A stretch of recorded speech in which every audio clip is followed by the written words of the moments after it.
2018 Honda Fit First Drive, more of everything, even more mojo. The 1990s were a magical time for Honda and Acura.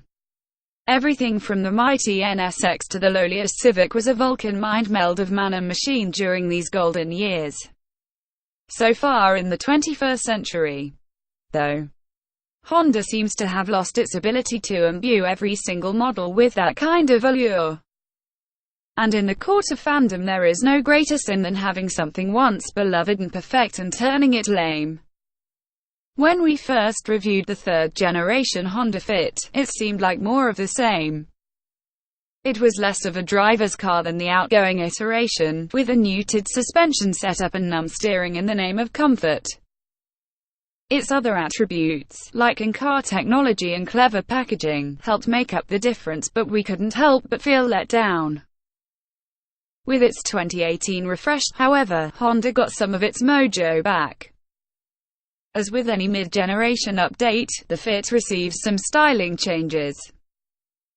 Chief among them is a redesigned face that exaggerates the fog lamp surrounds, redraws the central intake opening, and adds a shiny swath of chrome across the grille. The lower rear bumper has been reshaped and is now rounder and protruding. Honda designers said they wanted to make the car look lower and wider, but to our eyes it really just looks busier. The pre-facelift design was cohesive and cute, like a spunky little Star Wars droid. Now there's angles and curves that don't work with the rest of the body. Two new colors are offered, Helios Yellow and the unfortunately named Fury Orange, the latter of which appears to be the exclusive color used on the Japanese Fit RS. Honda adds an all-new trim level for 2018 dubbed Sport, slotting price-wise between Lux and X. There are no drivetrain upgrades, but it gets side skirts, a chrome exhaust tip, and a unique set of handsome black 16-inch wheels that are 1 inch larger in diameter than the base Lux. A jutting chin spoiler and rear diffuser are finished in black with a horizontal orange stripe that harkens back to the red bands that once adorned the bumpers of Civic S and CRX-C models. The interior remains largely unchanged, with supportive seats, a plush leather steering wheel, and a range of supple materials throughout that don't make you feel as if you're stuck in a plastic prison. Honda has really ratcheted up the value of its most affordable offering on the tech front, cramming more science into a small segment than Neil deGrasse Tyson. The Honda Sensing suite of safety and driver assistance tools is available on all trims, a $1,000 option on Lux and Sport models and standard on X and XL models. With it, you get radar adaptive cruise control, lane departure alert, and automatic collision mitigation braking.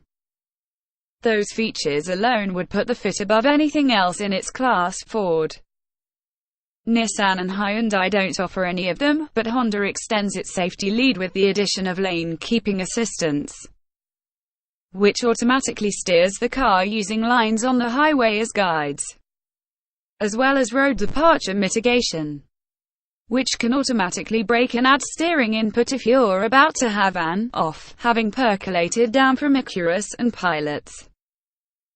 This is Honda Sensing's first application in a manual transmission car.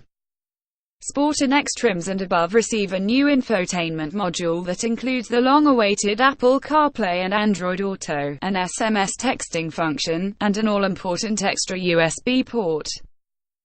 Honda's engineers also made a big show of praise the gods, the return of the volume knob. After receiving the much-deserved panning in 2015 for replacing this proven old-school technology with an infuriating touch-sensitive strip, there's no more taking your eyes off a road to adjust loudness with a shaky fingertip, an act that somehow required more focus than the actual act of driving.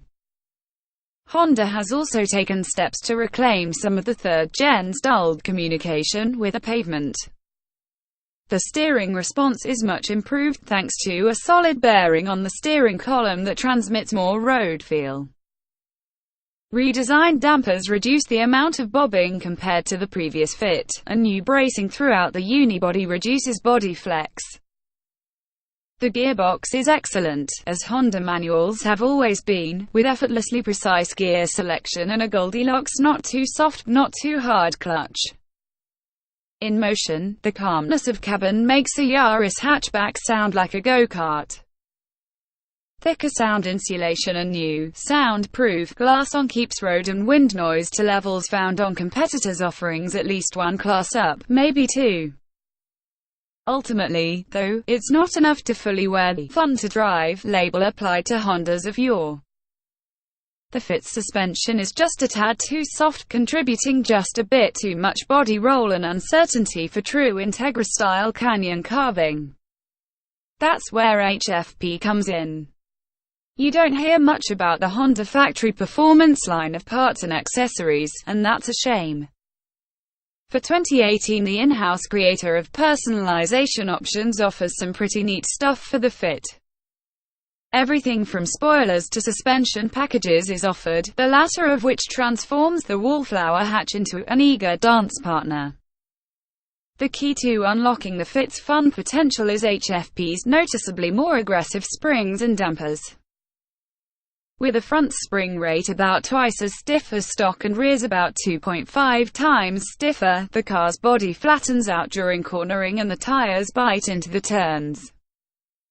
A ride height reduction of 10 mm drops the center of gravity for added road-holding ability. Even the gimmicky HFP titanium shift knob is weighted perfectly to sneak the shifter into place with every gear change.